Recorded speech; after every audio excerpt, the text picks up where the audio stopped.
Hello, everyone, and welcome back to another episode of Blame It on the Stars, where we give you an inside look to what's going on in the universe so you can blame your problems on the stars. It is Jade here. And it's Kara. And this week, Virgo season begins. We'll be giving you an entire overview of all of the transits that are going to happen during Virgo season, so you know what you're getting into up front. But in case you missed it, last week, we talked about the full moon in Aquarius as well as Jupiter square Saturn. That do technically happen on the Monday this episode comes out. So if you want to know more about those two transits, then definitely check out last week's episode before diving into this one. And just to give you a heads up, next week, we will tell you everything you need to know about the end of Mercury Retrograde, Venus in Libra, and the new moon in Virgo. We will talk about them a little bit in this episode, but we will go more in depth into all of those next week. And with that being said, since Virgo season happens a little bit later in the week, we'll tell you everything that happens after the sun enters Virgo and the aspect it makes in depth now, but all of the other transits, such as, like Kara mentioned, Mercury stationing direct, Mercury entering Virgo again, Venus entering Libra, Uranus retrograde, Pluto retrograding into Capricorn, the new moon in Virgo, the lunar eclipse in Pisces, and Mars in Cancer. We'll tell you a little bit about them now, again, so you know what you can expect in the upcoming weeks, but know that they'll all have their own in-depth episodes as we get closer to those transits happening. And with that being said, let's talk about Virgo season. So Virgo season begins when the sun enters Virgo. This will happen on August 22nd at 10:55 a.m. Eastern Standard Time. And per usual, the date and time are from the website astroseek.com. How this will affect you. When the sun enters Virgo, we tend to take on the Virgo-like qualities, making Virgo season a really great time in your life to be focused on getting organized, paying attention to details, and embracing the Virgo focus on practicality and acts of service. What you can expect during Virgo season is for your productivity to be increased and for there to be more of a desire to be of service or support others. This is a good time to declutter both your physical space and your mental space. You might find that this is a good time to refine your skill sets and focus on the finer details in both your work and personal life. Because Virgo energy does also deal with our health and wellness, this could be a good time to realign your choices with what's important to you and what you value in your health and everyday life. This could be a good time to start building new habits or to reflect on different areas of your life that maybe aren't working so that you can make adjustments to better fit your needs at this time.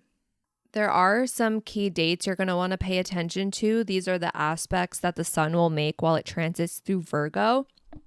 The first is going to be on September 8th. The sun will be opposite Saturn, which can be a little bit challenging. You might find on this day that you're struggling with handling responsibilities, and it might be a little bit difficult to stay disciplined, maybe having a hard time believing in yourself. While this energy is happening, it's going to be really important that you just stay disciplined and stay patient with yourself as any challenges come up, that you just tackle them slowly and not be too hard on yourself. And then on September 12th, the sun will be square Jupiter. This aspect can bring a sense of optimism and excitement. You might feel more confident and enthusiastic around this time, which is definitely a good thing, but also be cautious about taking on too much around this time. It's really important that you stay realistic and make sure that all of your plans are manageable. This is a good time to balance your ambitions with practicality to avoid spreading yourself too thin. And then on September 19th, the sun will trine Uranus, which, if you've been maybe stuck in a rut and maybe have been having a hard time finding different solutions for some of the challenges that you're facing, this can be a really good day to suddenly have new insights, new ideas, and to see things from different perspectives that you might not have considered previously. Outside of the sudden realizations, this can be a fun day to maybe experiment with some new technologies. So, if you're someone who's been wanting to learn maybe something fun with AI, or maybe you've wanted to do one of those trials for the virtual reality goggles, this could be a fun day to try something new that involves technology. And then on September 20th, the sun will be opposite Neptune. This can bring about a very confusing energy. So during this time, it might be hard to find clarity. Make sure that you are double checking any information or take time to think things through before you make any decisions. So on this day, just be cautious and careful to avoid any misunderstandings or being misled. And then lastly, on September 22nd, the sun will be trine Pluto, which can bring a lot of transformational energy. So if you've been feeling like it's time to shed some old skin, step into a new light, and to embrace a new chapter of personal growth, you might find that September 22nd is a good day to get started on that journey. So everything else that we're about to mention will have their own episodes in the weeks to come, but we're going to talk about them now just so you know what's in your future. Starting off with Mercury Retrograde ending. This will happen on August 28th when Mercury stations direct in the sign of Leo at 5:14 p.m. Eastern Standard Time. So what you need to know is after August 28th, any communication or travel issues that might have come up during the retrograde are going to start to find a resolution, and it's going to be much easier to express yourself and move forward with your plans once Mercury retrograde is over. Something you should know is that this is a good time to revisit any projects or plans that were stalled during the Mercury retrograde period. Now that Mercury is moving forward again, some clarity and momentum will likely return to those plans or tasks that you were working on. You also will find it easier to communicate your ideas and to make progress. The day after Mercury retrograde ends, Venus will enter Libra. So this is going to be August 29th at 9:23 a.m. Eastern Standard Time. How this affects you is moving forward, relationships, creativity, and the need for harmony is going to become more of a priority in your life. You'll feel much more inclined to seek balance and fairness in all of your relationships and interactions with others. What you need to know: while Venus is in Libra, you're going to be more focused on enhancing your surroundings and indulging in your creative side. You might be more attuned to beauty and harmony, making this a good time to redecorate, change up your look, or pursue any artistic endeavors. This is a good time to bring more balance into your life and enhance your social life. On September 1st at 11:18 a.m. Eastern Standard Time, Uranus will station retrograde in the sign of Taurus. So what you can expect is after the retrograde, unexpected changes or disruptions that might have been going on in your life may start to slow down a bit, giving you some time to really sit with and integrate any of the recent shifts that went on and decide how you're going to learn from it or let those changes go, making this still a really good time to be reflective on your values and your sense of security. Something you might not know is that this retrograde period will encourage you to look deeper into your own understanding of personal choice and how you handle sudden changes in your life. This is a good time to reflect on any unexpected changes that are going on and how they impact your life. Use this as a time to reassess your approach to change and to explore ways to embrace a more flexible and adaptable approach. On the same day that Uranus stations retrograde, Pluto will retrograde into Capricorn. So again, this is September 1st, but at 8:08 p.m. Eastern Standard Time. What you need to know: this will be the last time that Pluto will be in Capricorn, arguably in your lifetime.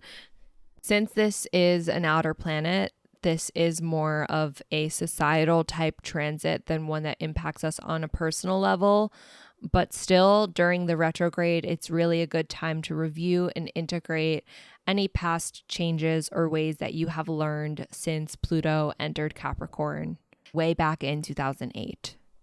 How this affects you. Pluto retrograde in Capricorn will ask you to reevaluate your ambitions and the structures in your life.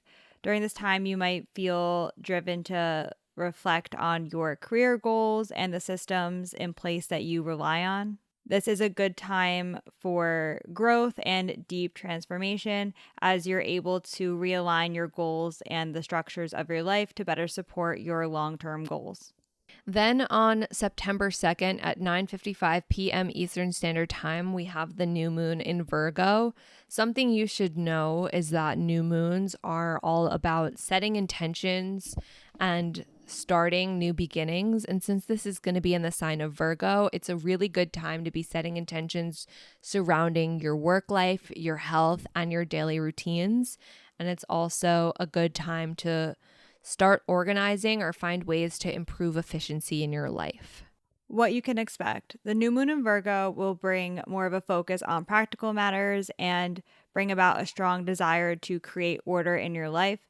As you are setting your intentions for this new moon, you might consider setting them around themes of decluttering, organization, or creating healthy habits.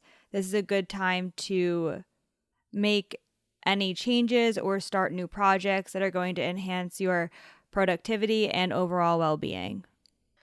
On September 4th, Mars will enter Cancer. This is going to be at 3:46 p.m. Eastern Standard Time.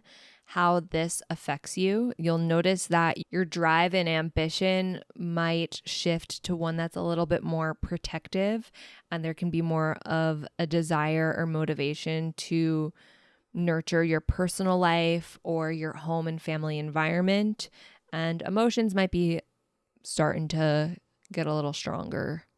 Something you might not know is that Mars in Cancer will have a mix of aspects, from easy and positive aspects to ones that are a little bit more harsh. In addition to all of the aspects, it's really important to know now that there will be a Mars retrograde. It does start in the sign of Leo, but it will retrograde all the way back into Cancer. Even though that might seem like a long time from now, it's still really important that you pay attention to the themes that come up while Mars is in Cancer, because again, this is part of a bigger retrograde cycle, and those themes are very likely to come up again in the future.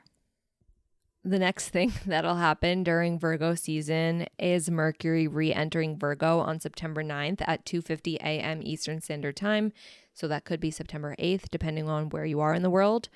What you can expect is your communication style will become a little bit clearer and more precise. It's going to be a lot easier after Mercury enters Virgo to focus on details and practical matters. Even though Mercury is direct in Virgo, just know that the post-shadow phase of the retrograde does not end until September 11th. So after that day, everything will officially be resolved from the retrograde.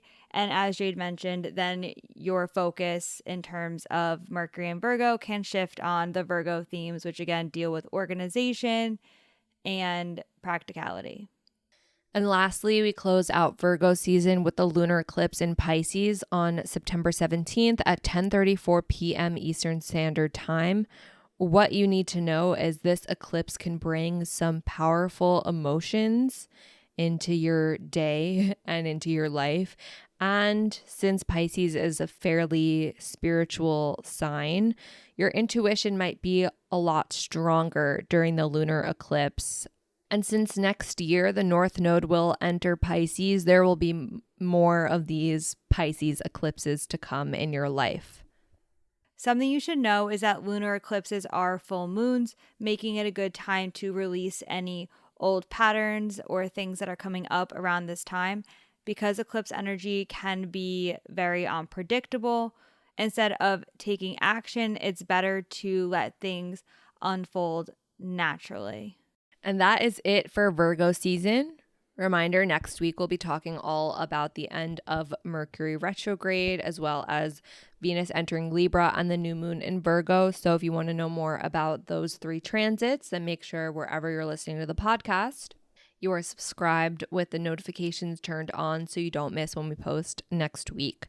But until then, that is all for now, and we'll see you all next Monday.